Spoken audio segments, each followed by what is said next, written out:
Hi everyone, welcome back to my channel. I have been trying to post every single day a Miss Universe related video, and today I'm going to be answering your questions about Miss Universe on my Instagram, which is here.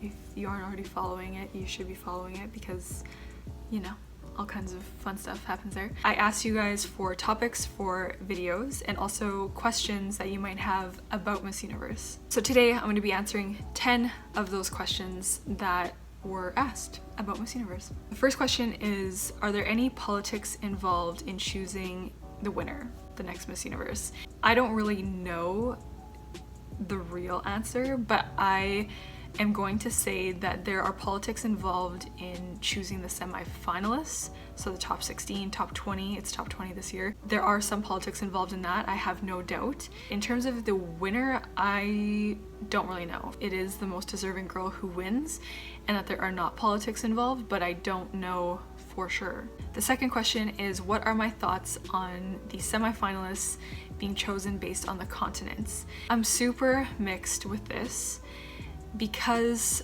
my short answer is I don't really think it's fair. And the reason I don't really think it's fair is because there might be 10 girls from one region, from one continent region, who are deserving, and there might be 1 or 2 girls from another region who are truly deserving to be in the semifinals. And so the fact that it's like a quota to me is really bothersome to me. It should be about who actually deserves it, not about filling some quota, like they need X amount of people from this continent. And I don't know. I just think those who deserve to be in the semifinals should be in the semifinals. And I know they have like the wild card spots, so that's helpful and that makes sense. And then I think it does maybe give some opportunity to really focus on girls from a certain region that might not be focused on as much, but to me it just should be whoever deserves to be in there is in there. I think they do it to add excitement to the show as well. I don't really know. Next question is, are bikini bodies important or not?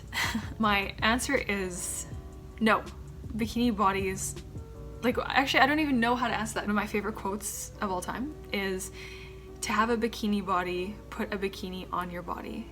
It's something like that anyways. I love this because what is a bikini body, you know? Like, I know what people are saying, it's having little amount of body fat and being toned and defined and whatever, but I just think, I always thought this, you guys have heard this in my other videos, Miss Universe is about representing women of the world, it's about representing diversity, it's about showcasing that these women have confidence to step on stage in a bikini regardless of how defined their abs are or not. It's just about so much more than like having, you know, 2% body fat or something like that. To me, the bikini competition is really fun. It's a fun part of the competition.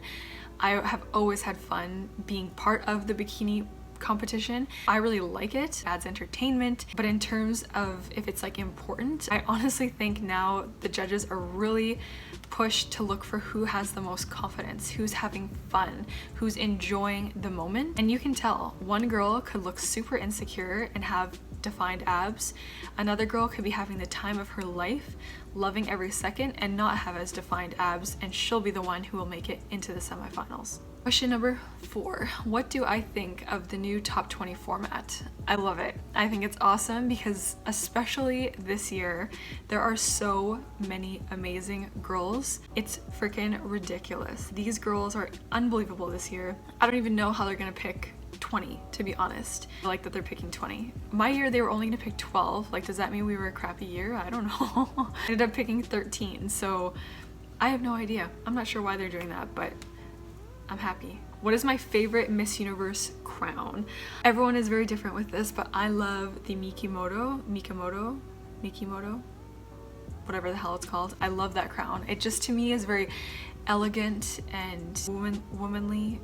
I don't know what it is. I've always loved that crown. It reminds me of like a peacock feather or something. I mean, they're all beautiful. Like, I want all of them. I wish I could have all of them. And then if I were to be able to just have a crown in my closet of the Miss Universe ones, that's the one that I'd pick. What is the training like behind the scenes that girls go through during the pageant? Well, this is very different for every year. They're in Thailand, so I presume it's something like when we were in the Philippines, and the training is like really just rehearsals. Like, I think that's what this person was getting at. The whole thing is intense. Like, it's basically like a big job interview of who's gonna be the next Miss Universe, who can handle it with grace and elegance, and who can put up with how demanding it really is to be in this competition and to potentially be the next Miss Universe for a whole year.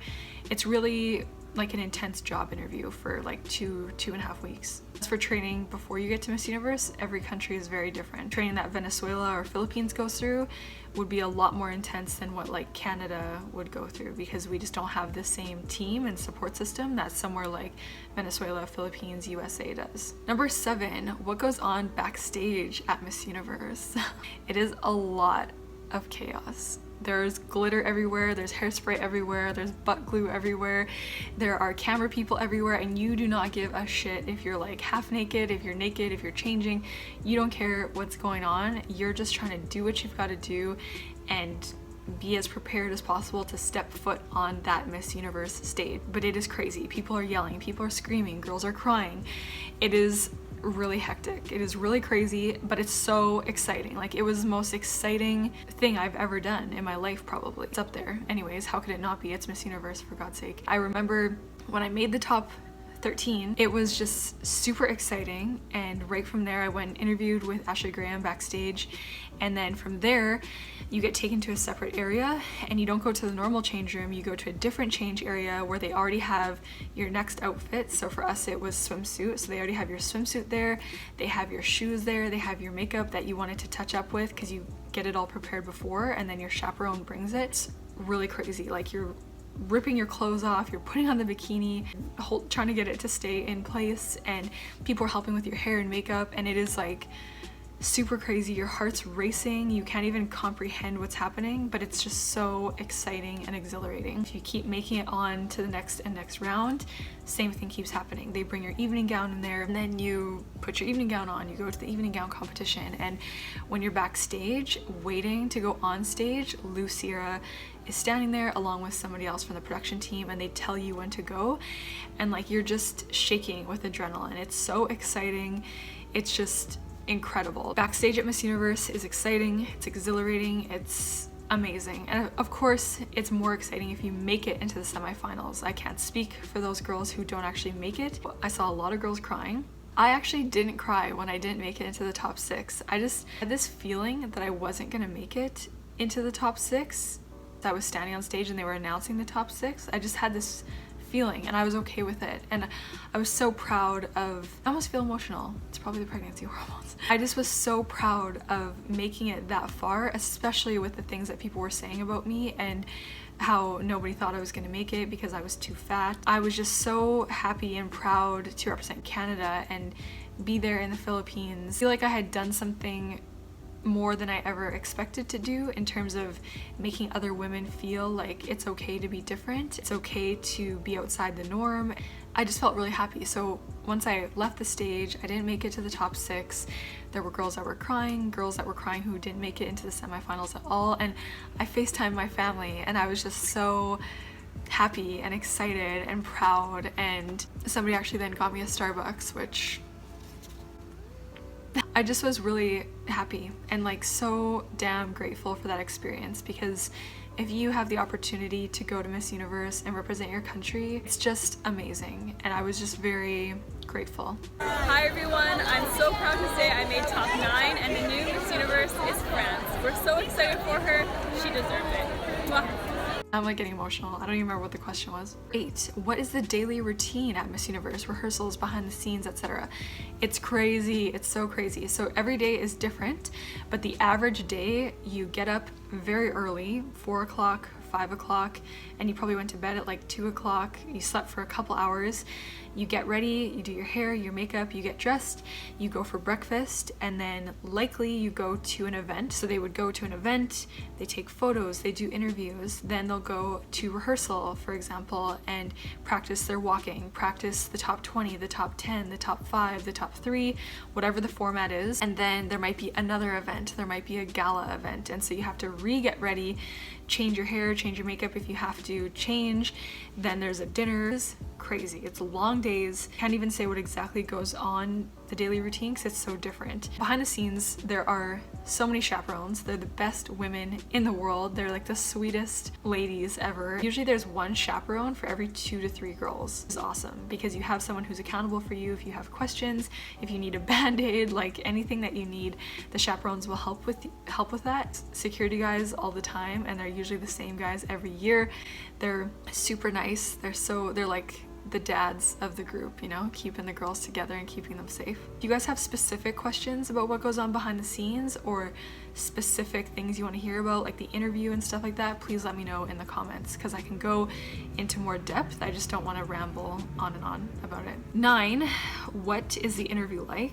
This is something that needs a lot more in-depth answering, so if you guys want to hear more about the Miss Universe official interview, please let me know in the comments and I can go into more depth. But overall, the interview is one of my favorite parts. It's the time for the judges to get to know you.